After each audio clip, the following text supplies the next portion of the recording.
Marbella por invitarnos, a Carmen y a Carmela, almas de esta función poética.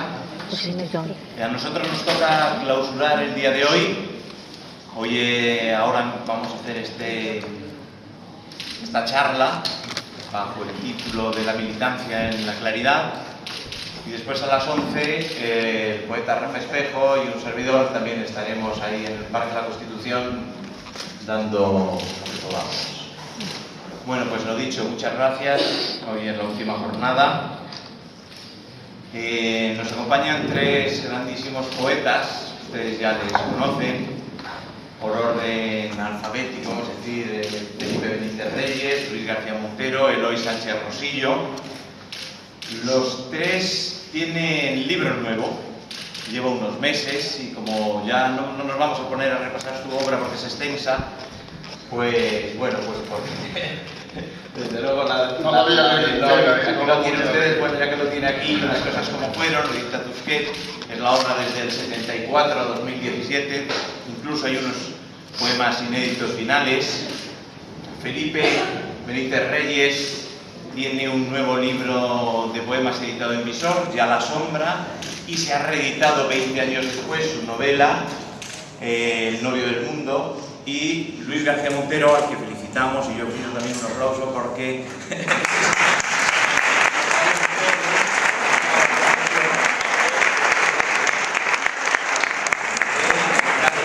director del Instituto Cervantes. Pero tiene un libro de poemas nuevo, A puerta cerrada, también en la colección Palabra de Honor, en la editorial Visor. Bueno, a nosotros nos han dado un título, Militancia en la claridad. ¿Por qué? Porque los tres poetas, su poesía está cercana a lo que se ha llamado la estética de la claridad, en tiempos llamada la poesía de la experiencia.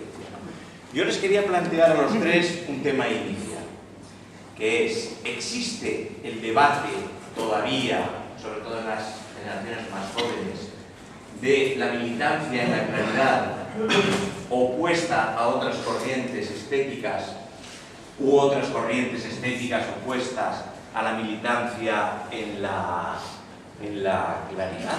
¿O se ha superado eso por las nuevas generaciones? Quizá para ustedes digan, pero ¿qué es eso, no? Bueno, pues sí que me gustaría hacerles la pregunta a los tres, ¿no? ¿Existe una militancia en la claridad actualmente opuesta a otras posiciones estéticas? Felipe, por orden alfabético, Bien, buenas tardes. Bueno, con respecto a eso, yo creo que en literatura, en cualquier arte, la militancia tiene un componente más privado y colectivo, ¿no? Por lo menos a partir de determinados momentos, cuando una generación de poetas surge, pues sí puede haber unos rasgos comunes, pero a partir de determinados momentos de las trayectorias, se convierten en trayectorias individuales, como puede ser de otra manera, con el inevitable aire de época que tenemos todos, por mucho que pensemos en el hombre, ¿no? El debate entre claridad y oscuridad, bueno, eso viene desde muy antiguo, ¿no? Sí, por ejemplo, Lope de Vega, que es muy defensor de la expresión poética clara frente a tendencias más humorinas, más críticas. Yo creo que, vamos a ver, en un principio, claro, el asunto es complejo, pero en un principio la poesía lo que tiene es una capacidad de formulación específica. Y yo creo que eso es lo que da sentido a un poema. Es verdad que uno puede tratar en poesía asuntos muy concretos, pero también la poesía admite la formulación de esa parte inefable que tiene el pensamiento o la emoción. Es algo que no entendemos y que intentamos plasmar en un poema. Tiene algo de eso, para entender. Entonces yo creo que un poema, lo importante es que tenga una capacidad de reverberación, una capacidad de sugestión, sea más oscuro o sea más claro. A mí lo que sí me parece un ligero despropósito es oscurecer conscientemente un poema, porque uno lo que quiera que el poema sea lo más claro posible, que sea una forma de expresión clara, porque además es una forma de expresión y una forma de transmisión de la expresión, ¿no? Entonces, yo creo que enrarecer un poema, convertir el poema casi en una adivinanza, no tiene mucho sentido. Yo creo que uno lo que intenta es expresar las cosas con la mayor nitidez y con la mayor claridad posible. Y yo digo que enrarecer un poema porque sí, para que parezca que es un poema más hondo, pues en la mayoría de los casos suele acabar en un ejercicio de verbalismo, una serie de palabras que intentan sugerir algo y hay quien encuentra en eso algún tipo de significado oculto. Yo soy bastante incapaz de desentrañar los poemas desentrañables. Ya llevo años en eso, pero bueno. Quizás la palabra. Bueno, vamos a ver. Yo quiero aclarar varias cosas. Todos los que nos dedicamos a escribir poesía somos lectores antes que escritores. Yo me dedico a escribir poesía porque me deslumbraron a algunos libros, a algunos poetas, hasta el punto de que quise dedicarme a esto. Como lector de poesía, me parece una torpeza ser sectario. Yo creo que es muy torpe el poeta que solo disfruta de aquello que se parece a lo que le escribe. Y en ese sentido, la mayoría de las disputas entre Quevedo y Góngora, entre Juan Ramón y Machado, entre Baudelaire y Mallarmé, pues me parece que desde el punto de vista del lector siempre le empobrece, porque uno puede disfrutar de muchas tradiciones.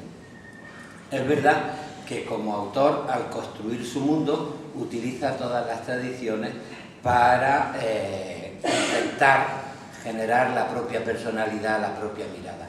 Y en ese sentido, pues sí me identifico en una serie de autores y de debates que a lo largo del tiempo pues se han encarnado en polémicas.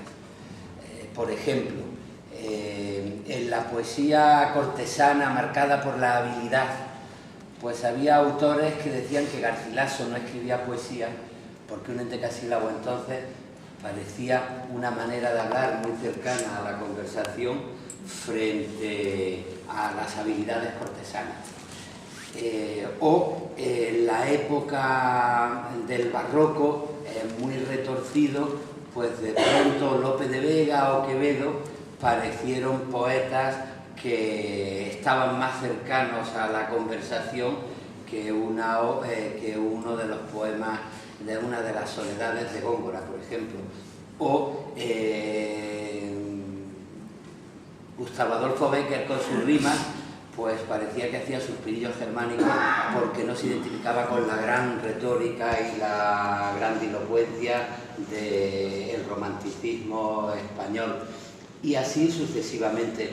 Y en ese sentido, pues yo me identifico mucho más con el Antonio Machado, que saca a un alumno en la voz de Juan de Mairena y le dice: por favor, escriba los eventos consuetudinarios que acontecen en la Rúa.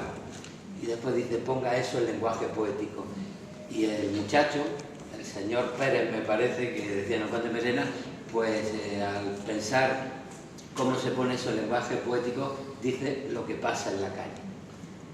Bueno, yo me identifico mucho más con el que busca el misterio, la expresión de la verdad profunda, de la autenticidad, con el poeta que utiliza palabras familiares, como decía Jaime Gil de Viedma también, palabras desgastadas, palabras de familia. Pues me gusta mucho más escribir poesía en la tradición de lo que pasa en la calle, que el convertir el poema en una tecnocracia creyendo que soy poeta por decir lo que no dice nadie, los eventos consuetudinarios que acontecen en la Rúa. Bueno, es mi tradición, pero desde luego he disfrutado mucho leyendo Las soledades de Góngora, y no comprendo que haya que pelearlo con Quevedo, o he disfrutado mucho leyendo a Juan Ramón Jiménez y no comprendo por qué haya que pelearlo con Antonio Machado. Sí quiero decir que por propia experiencia, los que nos acogemos a esa tradición de la llamada claridad, pues respetamos todo tipo de poesía, y los partidarios del experimentalismo más radical, de la profesionalización, de escribir para poetas y no para lectores, pues con mucha más frecuencia dicen que Garcilaso no escribía poesía, que Becker escribía Suspirillos Germánicos, o que Jaime Gil de Biedma no era un poeta, ¿no? Y eso lo podríamos llevar también a lo que es la segunda mitad del siglo XX y el comienzo del siglo XXI. Yo, ateniéndome, bueno, ante todo, buenas tardes. Ateniéndome a la denominación de este coloquio, pues veo bien lo de la claridad, me atrae, pero lo de militancia es lo que no termino de entender, ¿no? Vamos a decir pertenencia. Yo ni soy militante, ni soy militar, ni milito en nada, ni milito en mí mismo siquiera. En poesía, además, es que militar en uno mismo es lo peor. Porque la poesía, como ayer decían, por ejemplo, pues Luis Alberto de Cuenca, de otra forma, y también Carlos, pues se tiene que hacer por sí misma. Si se pone uno muy por el medio, termina mal la cosa. Es decir, que no se puede militar ni en uno mismo. Y en la claridad no se puede militar porque la claridad es un don. Entonces, no se tiene, hombre, que no se puede hacer, como tú decías, deliberadamente ser oscuro. Tampoco, claro, porque el ser claro no es garantía de nada, es casi peor si es malo un poeta, ¿no?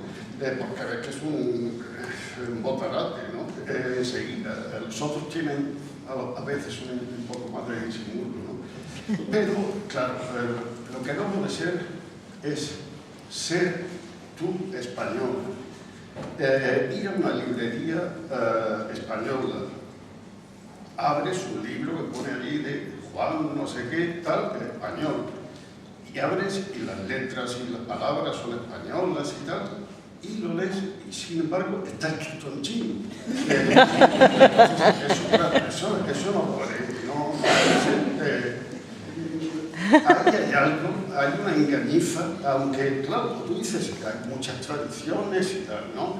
Pero la culpa, yo creo, por lo menos en la poesía contemporánea, de que se haya alejado el lector mucho de la poesía, es de esa deliberada oscuridad, porque, claro, la gente no es tonta, ¿no? Y si va a una librería, por casualidad compra el libro sin ojearlo antes y se lo lleva a su casa y ve que está escrito en chino y que no entiende ni una palabra, pues entonces dice, ya no me engañan otra vez, ¿no? Claro, eso no puede ser, ¿no? Lo que tú decías de Góngora lleva razón, ¿no? Se disfruta mucho con Góngora, pero tienes que leerlo con muletas. Tú solo no lo puedes leer, tienes que leerlo con las muletas de Damos Alonso o de Alfonso Reyes o alguno de esos. Claro, un poeta español, siendo tú, digamos, entre comillas, porque la poesía nadie es profesional, pero siendo tú un profesional de la poesía, habiéndote salido los dientes en la poesía, y que leas a un poeta español, y si no lo entiendes tú, ¿quién lo va a entender? O sea, yo creo que algo pasa, ¿no? Es decir, Góngora es un grandísimo poeta, pero a mi modo de ver, comparado con otros grandes, es un poeta de segunda fila por ese asunto, ¿no? Porque no se puede leer de segundo orden, digamos, no de segunda fila, porque no hay manera de leerlo si no te ayuda alguien. Entonces, claro, es decir, que te tengan que traducir a un poeta español, algo extrañísimo pasa ahí que no es legítimo, me parece a mí, ¿no? Yo veo que vais mucho al siglo de oro y no me dais ejemplos del siglo XX que... No, el siglo XX es mucho más.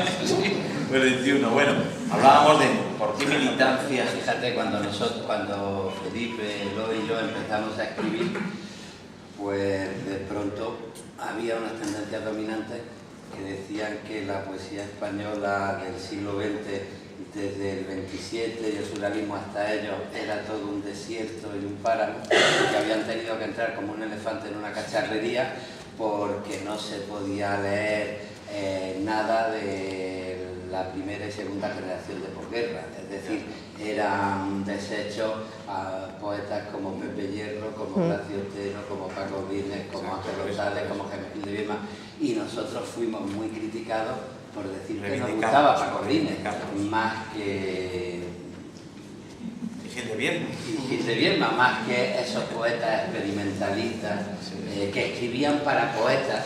Bueno, a la hora de escribir hay un proceso de conocimiento propio que se produce estableciendo un diálogo con el lector, y la configuración del lector al que tú te diriges para entenderte a ti mismo está en la base de la escritura poética. Y hay quien, para conocerse a sí mismo, se busca a un profesional de la filología que acaba de leer la última tesis de semiótica en la Sorbona sobre las teorías de la Cristeva, y hay quien se busca a sí mismo intentando comprender qué siente cuando se dice te quiero, ¿me entiendes? Bueno, vamos a las palabras, ahora que has sacado este tema. Yo defender la claridad tampoco quiero defender la claridad a ultranza, ¿no? Hay poetas o hay poemas que deben su encanto a cierta ambigüedad, ¿no? Quiere decir que no tiene que ser aquello como una ecuación o como un teorema, no sé cómo se llama eso, porque yo no sé de teorema tampoco mucho. Entonces, no tiene que ser absolutamente claro. Por ejemplo, poemas surrealistas de Federico García Lorca, pues son poemas surrealistas, pero pues, la estructura no es surrealista. Hay una estructura general del poema o un trazado general del poema que tú sabes de qué trata. Más conocido es, por ejemplo, ese de la aurora de Nueva York, pues eso tiene imágenes surrealistas, pero ahora, si nada más que dicen disparates, sea de García Lorca o sea de quien sea, pues sería un bodrio, vamos, tienes que saber de qué trata aquello, ¿no? Me decías militancia en la claridad. El título le vamos a echar la culpa a Antonio Lucas, a que recordamos y agradecemos que nos ha invitado él, que es el director es una frase muchísimo. Es una frase resultona, eso es verdad. Es que hay que buscarlo, es periodista. Queda bien. Le agradecemos mucho también como al Ayuntamiento de Carmen y a Gramela estar aquí. Vamos con las palabras, decía yo. A ver, me pongo las gafas, si no ya no leo un poco. Luis García Montero, en su poema Un idioma, precisamente lo utilizaba en la toma de posesión del cargo de director del Instituto Cervantes para hablar de lo que tocaba, ¿no? Pero yo me quedo con los últimos versos que dicen: más flexible que el mar han sido las palabras. Y enlazo aquí también con un poema de Felipe Benítez Reyes, de su último libro, Ya la sombra. El poema se titula Algunos fundamentos del oficio y dice: los pocos adjetivos que puede admitir la luna. Así enlazo con lo que estaba hablando Eloy Sánchez Rosillo sobre el uso de las palabras, ¿no? La posibilidad o la utilización de las palabras por parte de una u otra estética. Y ahora le diré quiero que empiece, porque si no vosotros habláis demasiado, quiero que empiece Felipe, pero antes voy a una anécdota de Luis García Montero hace muchísimos años que seguramente él ni se acuerda. Era en un colegio mayor, pero hace la tira, Luis, yo no sé, tiene 15 años o algo así. Entonces, bueno, sí, es verdad. Como no se acuerda. Bueno, yo que después 25 y quedamos así como más. Entonces, con este mismo debate, pero era un debate que entonces es verdad que estaba en una típica guerra de lo que era la poesía española de finales del siglo XX, ¿no? Porque yo creo que me voy a finales del siglo XX. Y entonces Luis enfadó un poco con alguien que le contó algo sobre este tema y dijo: vamos a ver, yo cojo la palabra piedra, no, lo dijo así, yo tengo mucha memoria, la palabra piedra, cojo la palabra alma, cojo la palabra luz, cojo la palabra tal, y entonces escribo un que queda, lo que estabais comentando, ¿no? Queda como muy bien porque no lo entiende nadie, ¿no? Entonces yo os decía, ¿tienen militancia las palabras? Felipe, tú que acabas de decir que hay muy pocos adjetivos, ¿en de un libro que se le pueda poner a la Bueno, eso, yo creo que en un poema uno, hombre, vamos a ver, con el tiempo aprendiendo trucos, ¿no? A fuerza de escribir. También te das cuenta que en la poesía no tienen demasiada importancia los trucos, que lo importante es producir un efecto que tiene más que ver con la magia que con la turbulencia, ¿no? Y eso tampoco depende de uno, no siempre se consigue, que más quisiera uno. Pero lo que sí aprende uno poco tiempo de escribir es que las palabras importantes pierden importancia en el poema, por lo general. Las palabras rimbombantes, las palabras con mucho eco, generalmente distorsionan el poema, porque yo creo que el poema, al fin y al cabo, es una especie de estructura sonora y de sentido, que tiene una línea melódica, que se aúna, como digo, la sonoridad y el sentido, y que forma un todo compacto. Y las palabras, generalmente con mucho relieve, yo creo que actúan en contra del poema, ¿no? Y eso es de las pocas cosas que uno aprende con los años, porque todo lo demás acaba siendo un titubeo continuo, que no está mal. Yo creo que lo mejor que puede pasar a un escritor es vivir en un estado continuo de inseguridad con respecto a sí mismo. El escritor que está demasiado seguro con respecto al uso de sus recursos, de sus habilidades, pues se arriesga más que aquel que es inseguro, aquel que piensa que lo más normal es que se equivoque al escribir. Yo creo que esa idea de escribir siempre en vilo no está mal, porque es una medida de prudencia. En el momento que intentes escribir utilizando, claro, esos trucos que uno, como tú dices, ¿no?, va aprendiendo con el tiempo, pues es muy difícil que te salga bien el poema, ¿no? Tienes que olvidarte de esos trucos, que, como antes decía yo al principio, ¿no?, quitarte un poco del medio y a ver lo que pasa ahí, ¿no? La magia de la que tú hablabas, que yo más bien diría el misterio, porque la magia parece una cosa de un mago, es decir, más pequeña, ¿no? Un poema verdaderamente hermoso es más que una magia, es un misterio, ¿no? Y claro, eso se produce al margen de ti, ¿no? Tú no puedes hacer nada para que eso se produzca. Ahora lo que sí puedes hacer es colaborar con toda tu vehemencia, con toda tu ilusión, con toda tu, en fin, con toda tu alma, para que ese poema sea, para ayudarle a estar como él quiere estar, ¿no? Pero hay que dejarlo un poco a él, ¿no? Parece una forma de hablar, ¿no? Pero es cierto, es que eso que siempre se ha dicho, de que el primer lector de un poema de uno es uno mismo, es cierto, ¿no? Porque tú no sabes cuando lo vas a escribir primero, o por lo menos a mí me pasa. Yo no sé de qué va a tratar, ni cómo va a ser, ni si va a tener los ojos azules o va a ser alto o bajo. Y de pronto se presenta ahí, claro, el primer sorprendido eres tú, ¿no? Y hay que dejarlo un poco a él, que se presente en el mundo, y tú entonces pues, lo pones ante los ojos primero ante tus propios ojos, ¿no? Y después ante los ojos de los lectores de la mejor manera posible, ¿no? Tienes que, primero te sorprende mucho al día siguiente, como decía Juan Ramón Jiménez en una frase que está muy bien, que claro, hay poemas que los haces y te quedas muy emocionado con ellos, ¿no?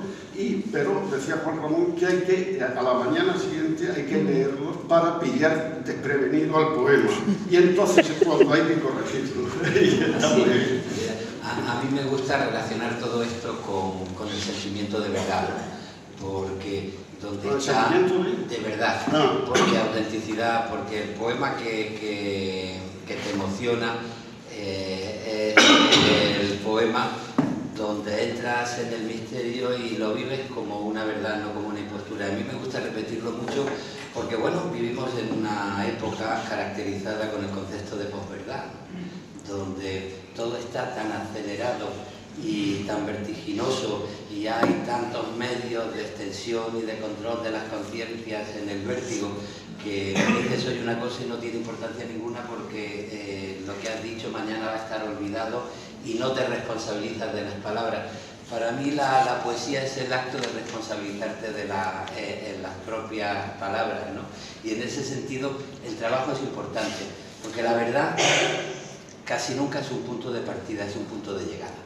Cuando uno tiene ocurrencias y dice lo primero que le viene a la cabeza, casi siempre está repitiendo como un loro lo que flota en el ambiente, lo que los otros han lanzado al ambiente para que tú lo interiorices y lo repitas como un loro. Y tenía mucha razón al recordar a Federico García Lorca y al surrealismo y al poema La Aurora.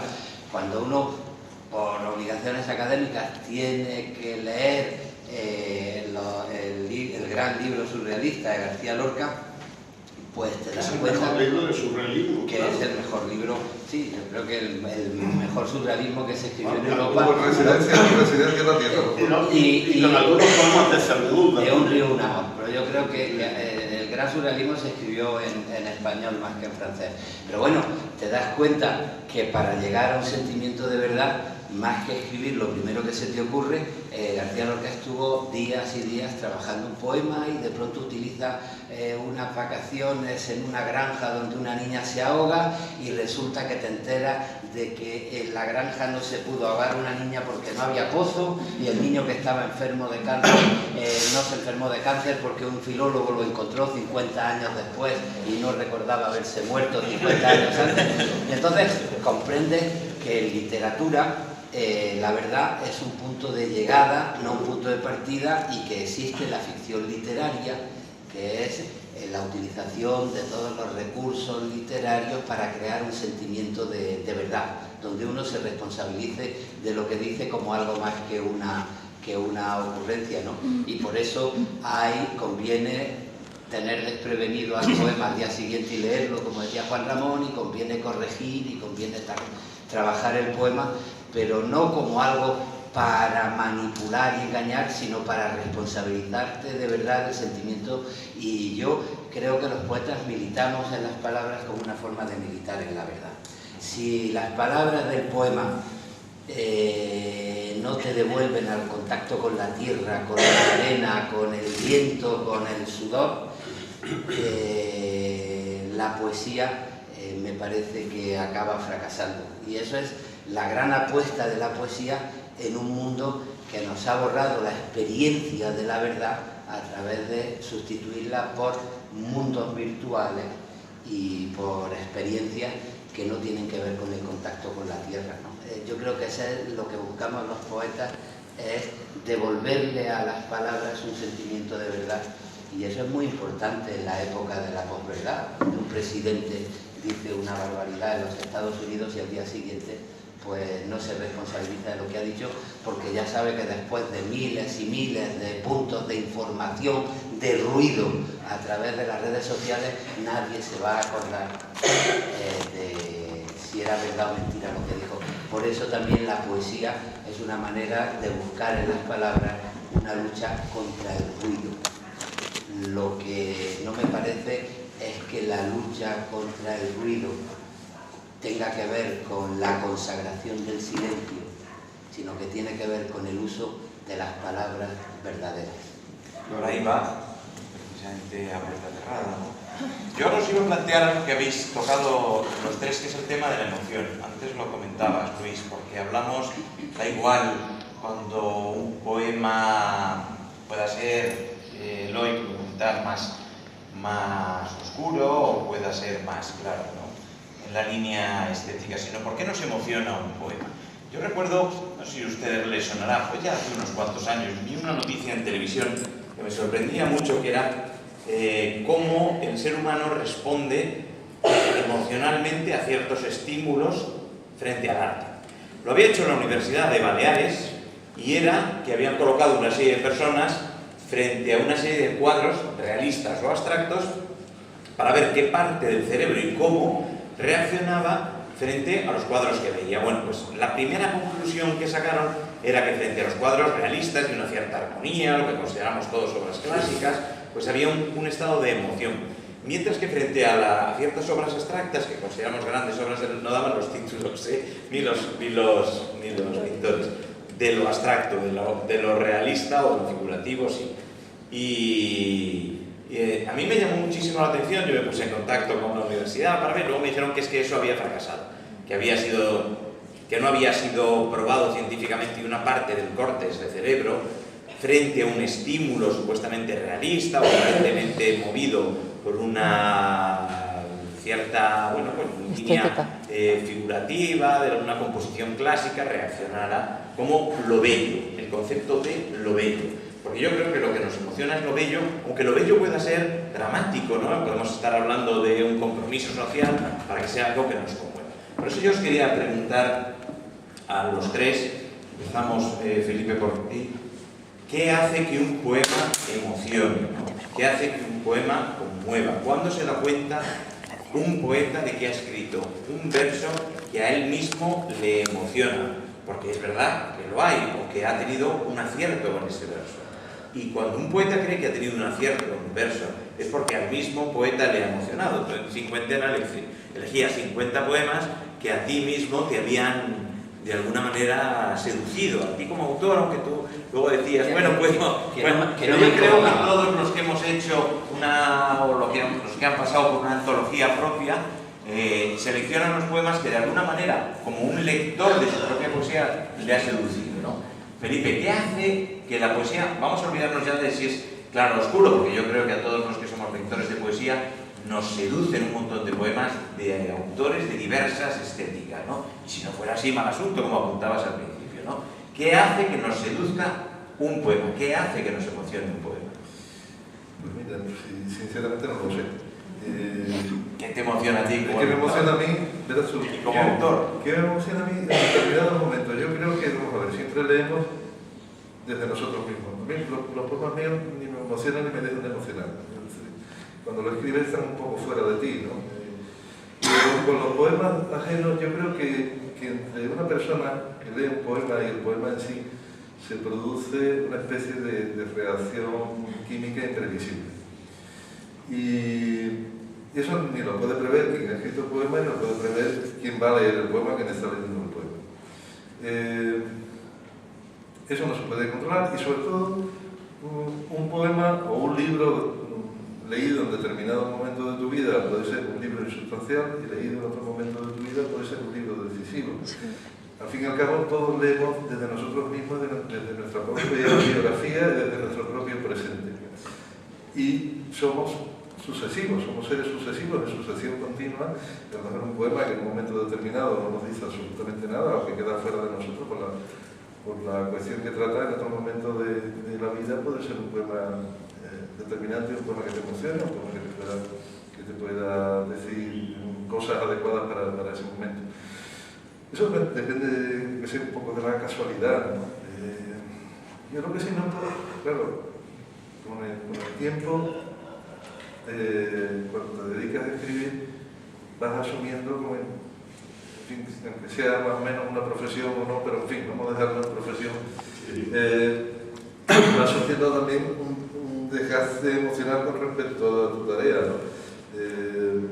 Incluso la del lector. Yo recuerdo, por ejemplo, cuando era un lector de 16 o 17 años que me pasaba las noches, las madrugadas enteras leyendo, con el descubrimiento emocionante de estar descubriendo un autor que no conocía, un libro que acababa de comprar. Esa intensidad es lo que yo más echo de menos. Esa emoción del lector de estar descubriendo la literatura, entrando en esa gran jungla de la literatura, ¿no? De estar descubriendo un día a un autor, descubriendo otro día a otro. Eso sí lo recuerdo como una emoción muy intensa. Ya luego, por deformación profesional, uno se convierte en un lector también un poco espía, ¿no? Cuando lee un poema de alguien y está viendo, mira, el tío como lo ha hecho aquí, qué bien lo ha hecho esto, o qué truculenta ha estado aquí, que es una turbulencia, esto no me lo creo, ya va uno analizando, quiera que no se te desarrolla un pensamiento más analítico, ¿no? Y bueno, te lleva una alegría porque ocurre también cuando un poema te emociona porque parece que el poema se ha escrito solo, ¿no? Cuando sale ese poema qué bien está eso, ¿no? Eso es lo que yo quiero hacer. Pero bueno. No, decías que tiene que tener un poema para que sea emocionante. Pues yo creo que es imprescindible, en contra de lo que a veces se dice, pero hay que entenderlo también como lo digo, ¿no? Es fundamental que el poeta lo escriba con emoción. Eso que dicen de que hay que escribirlo absolutamente frío, como si eso fuera un experimento, eso no es cierto. Tienes que escribir conmovido. Y ese poema entonces conmoverá a los demás. Si tú escribes una cosa que no es conmovedora, pues no puedes conmoverla. Ahora, lo que pasa es que no puedes escribir, claro, con una emoción de esa desmelenada, ¿no? Y estar, en fin, pegando ahí gritos de emoción, ¿no?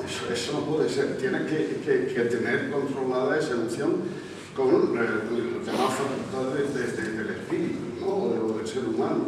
Pero es fundamental que tenga emoción, o que sea, como decía Wordsworth, una emoción recordada en la tranquilidad. No quiere decir que sea esa emoción esté surgiendo o sucediendo en ese momento, sino que puede ser que haya pasado ya tiempo, pero cuando la recuerdas en la tranquilidad, esa emoción otra vez te emociona.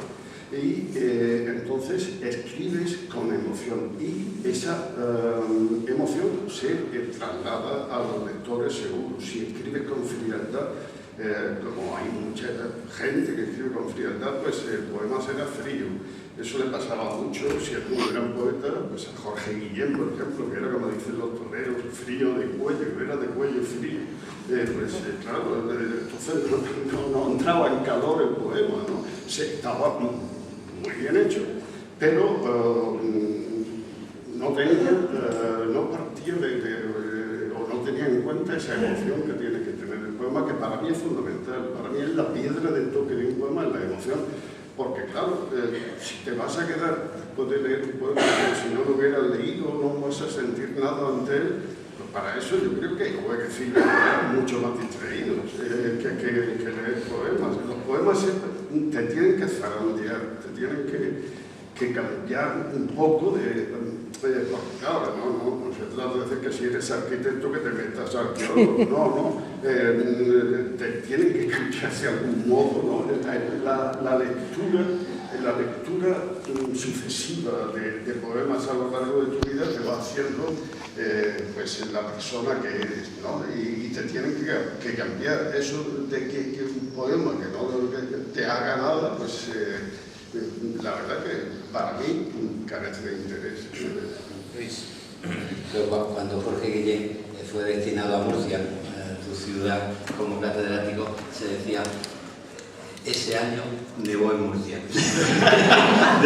de frío que era.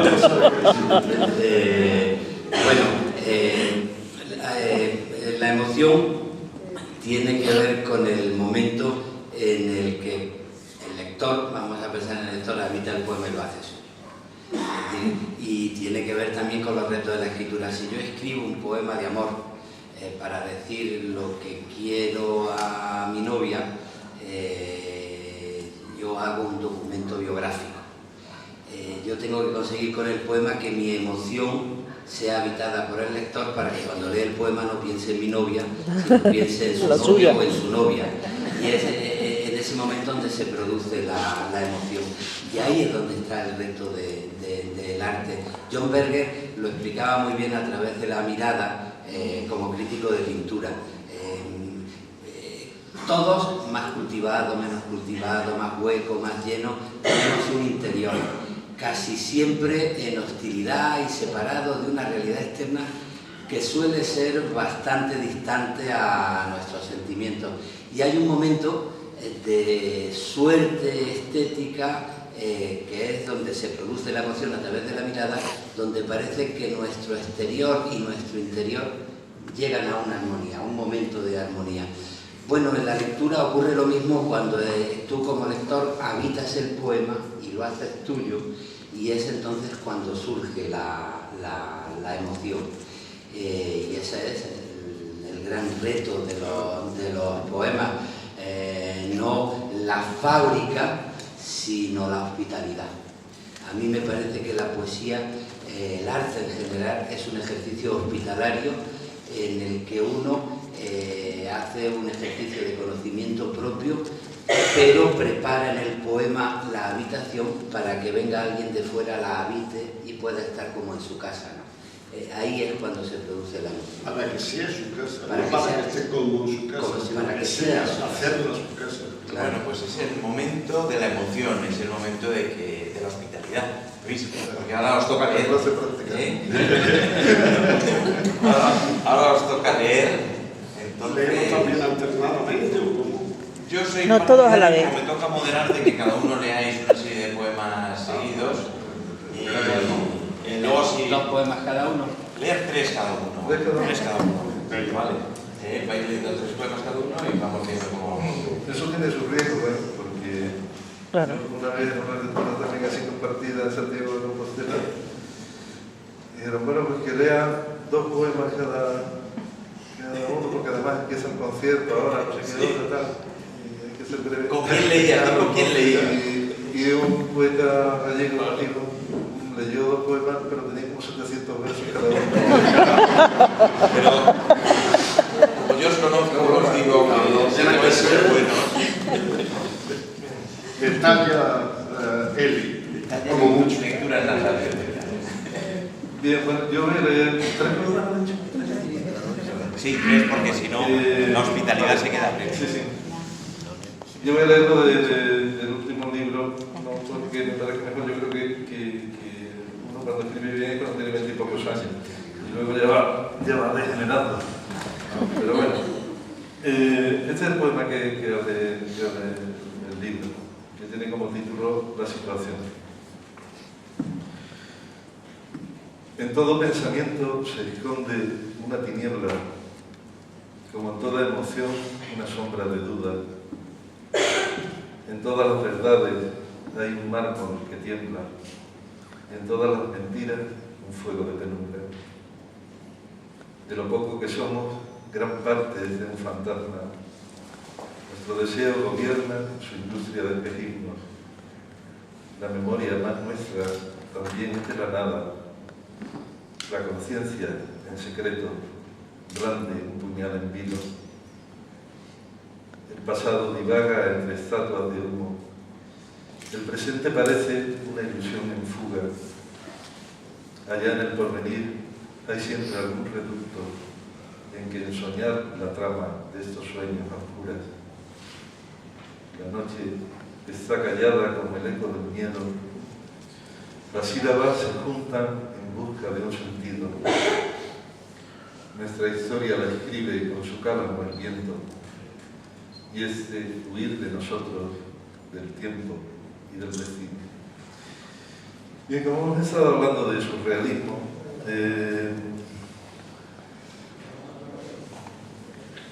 yo cuando era adolescente era un fervoroso lector de poesía surrealista, y de los libros que más me impresionaron fue el poeta de Nueva York, Residencia en la Tierra, que leía y releía continuamente. Y en ese último libro, tanto es así que he escrito un poema con un procedimiento así más o menos surrealista que tiene como título Nostalgia del poeta surrealista de mis 16 años. Me metí sobre todo poeta surrealista porque antes empecé como novelista, como 14 o 15 años, que es una edad mala para casi todo, pero sobre todo para escribir una novela. Entonces, como no encasquillé con lo de la novela, decidí cambiar de género, entonces me metí a poeta surrealista, que era mucho más desahogado. Los poemas eran igual de malos que las novelas, pero bueno, con mucha más facilidad y con mucho más desahogo. Bueno, y este es un poema que es un homenaje a esas lecturas surrealistas de mi adolescencia y que tiene no llega a los 700 versos. Pero fundamentalmente, esa orquídea artificial que florece dentro de los relojes como un mecanismo de defensa contra los minutos que se creen oficinistas de la eternidad. Y es que parece, no sé, como si hoy se hubieran hundido todos los barcos en los que fui timonel en una novela inglesa de finales del siglo XIX. pero por suerte la noche llega con su desfile de penumbras alineadas militarmente para que yo vaya comprendiendo poco a poco el significado y el uso de la palabra astrolabio.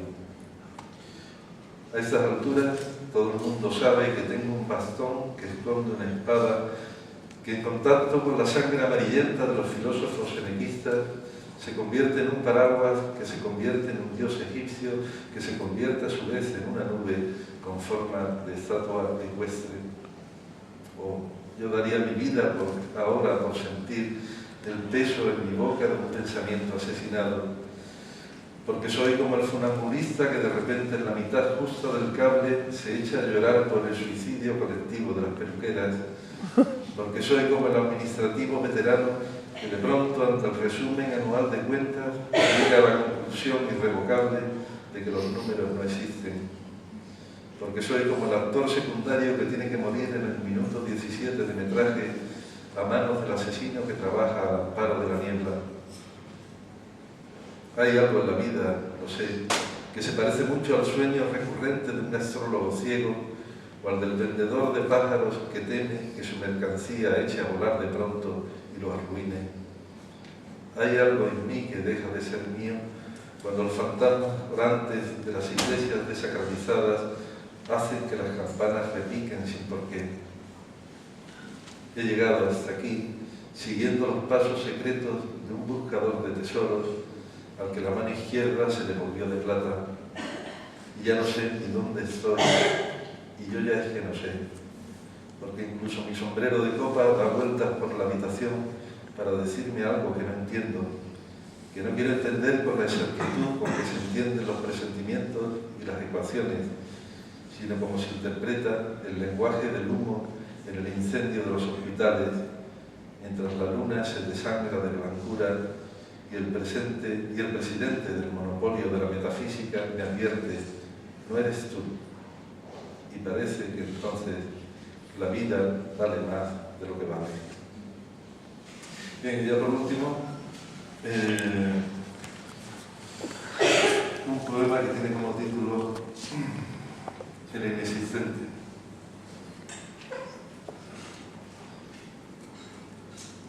El hijo del ferroviario sueña con trenes que se adentran en un mar vigilado por sirenas de piel blanca, como el humo de los pañuelos de despedida cuando arden de frío en la mano de quien se queda. La hija del trapecista sueña con los abismos musicales del aire. La hija de la costurera sueña con trajes voladores que parecen pájaros de un paraíso con olor a seda recién planchada. El hijo del mago sueña con palomas muertas dentro de un sombrero de copa que tiene la textura de la tinta de los recordatorios fúnebres. El hijo del hombre que busca trabajo y acaba siempre en el mismo bar sueña con hombres que buscan trabajo y discuten en los bares sobre fenómenos parapsicológicos a la vez que proclaman remedios infalibles para el caos del universo. El hijo del escritor de novelas de ciencia ficción sueña con androides oxidados que libran batallas en galaxias tan remotas como la mirada de su padre cuando escribe. La hija pequeña del hombre viejo sueña que su padre ha muerto de repente en el corazón de un bosque de colores puros. Los hijos del croupier sueñan con naipes traspasados por un sable de oro. El hijo que no tuvimos nunca duerme, pero sueña la eternidad de estar contigo.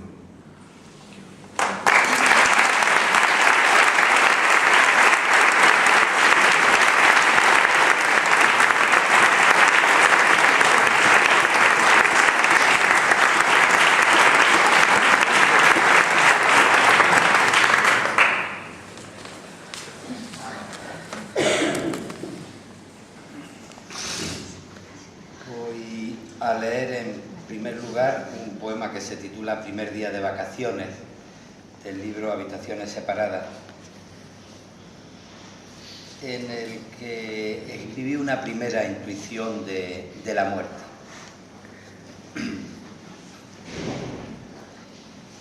Nadaba yo en el mar y era muy tarde. Justo en ese momento en que las luces flotan como brasas de una hoguera rendida y en el agua se queman las preguntas, los silencios extraños. Había decidido nadar hasta la boya roja, la que se esconde como el sol al otro lado de las barcas. Muy lejos de la orilla, solitario y perdido en el crepúsculo, me adentraba en el mar, sintiendo la inquietud que me conmueve al adentrarme en un poema o en una noche larga de amor desconocido. Y de pronto la vi sobre las aguas, una mujer mayor, de cansada belleza y el pelo blanco recogido, se me acercó nadando con brazadas serenas. Parecía venir del horizonte. Al cruzarse conmigo, se detuvo un momento y me miró a los ojos. No he venido a buscarte, no eres tú todavía. Me despertó el tumulto del mercado y el ruido de una moto que cruzaba la calle con desesperación. Era media mañana. El cielo estaba limpio y parecía una bandera viva en el mástil de agosto. Bajé a desayunar a la terraza del paseo marítimo y contemplé el bullicio de la gente, el mar como una balsa, los cuerpos bajo el sol. En el periódico, el nombre del ahogado no era el mío.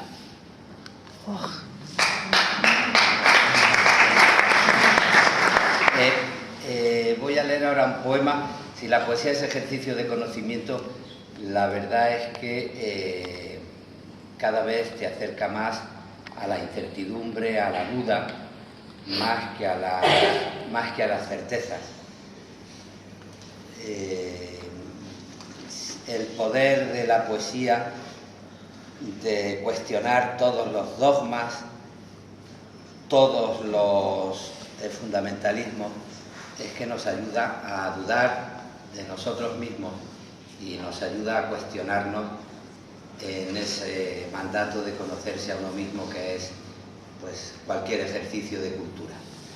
Leo un poema que se titula Tal vez nos vamos de nosotros mismos, pero queda casi siempre una puerta mal cerrada.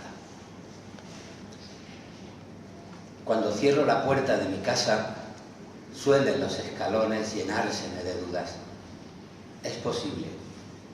Tal vez la luz trabajadora del despacho se ha quedado encendida. No sé si corté el agua y además me parece que no le di 2 vueltas a la llave. Es como cuando salgo de alguna discusión y el ascensor se cubre de verdades no dichas. Van conmigo respuestas decisivas.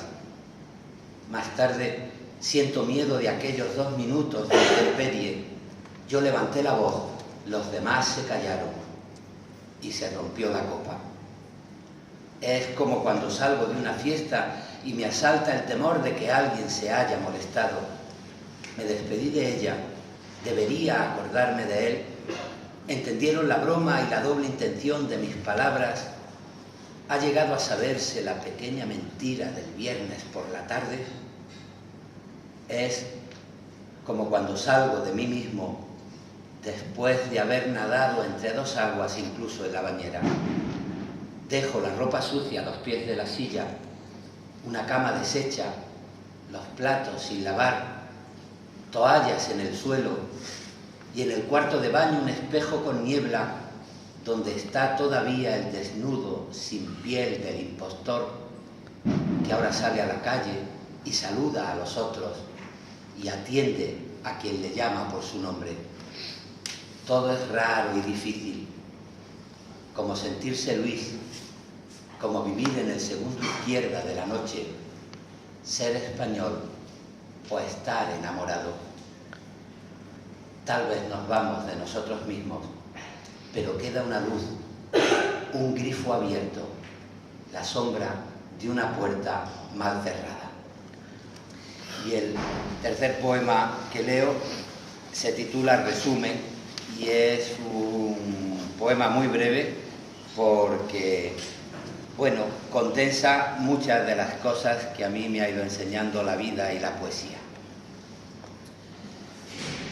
No existe libertad que no conozca, ni humillación o miedo a los que no me haya doblegado. Por eso sé de amor, por eso no medito el cuerpo que te doy, por eso cuido tanto las cosas que te digo.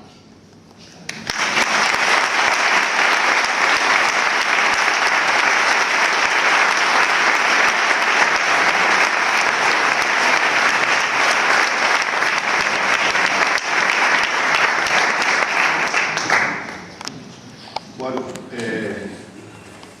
ahora voy a leer yo los tres míos.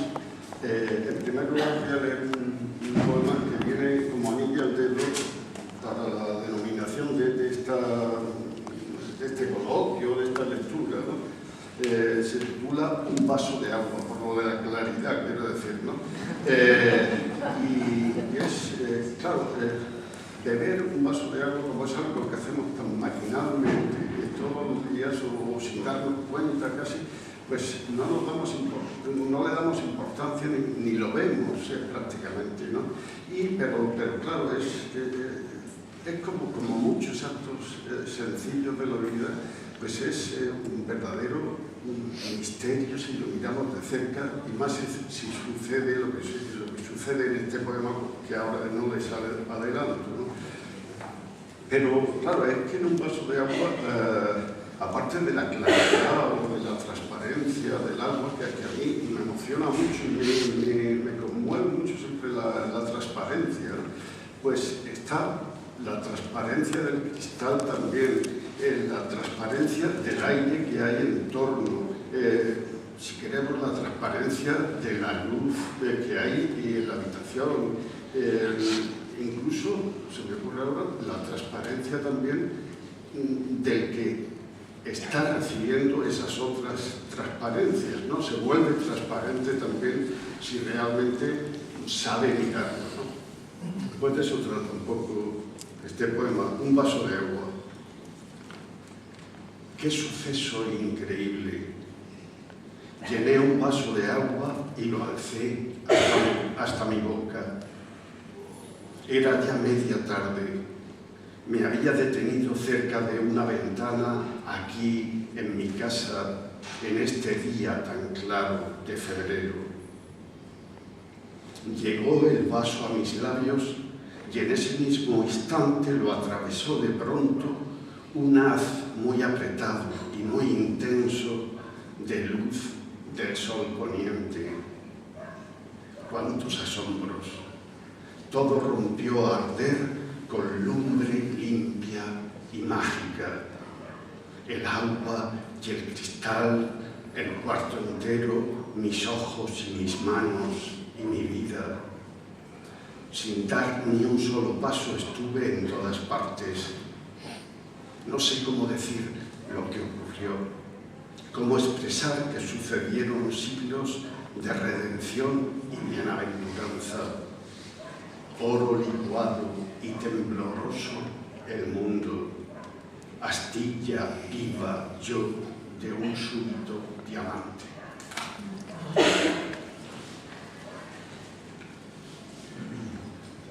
Ahora le leo otro muy anterior.